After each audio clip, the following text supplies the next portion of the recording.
জন্য আরেকটু বলেন কি জন্য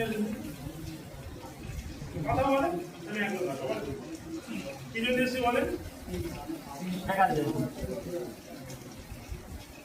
এটা তো না শিখলেও তো সব অনেক গ্রামে তারও অনেক মানুষ তারা তো আছে।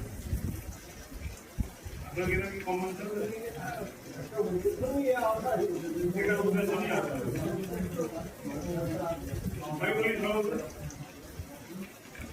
সময় কম। মেন উদ্দেশ্য যে যেভাবে বলি না কেন আল্লাহকে প্রতিদিন সন্তুষ্টি হবে।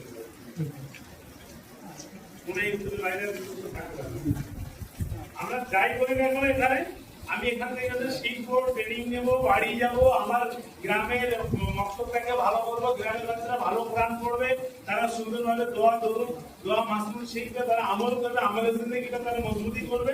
তার পিছনে আমার উদ্দেশ্য রয়েছে আমার এই কাজটা যদি আল্লাহ কবুল করে আমি জান্নাত পাবো, আল্লাহ খুশি হবে, রসুল খুশি হবে।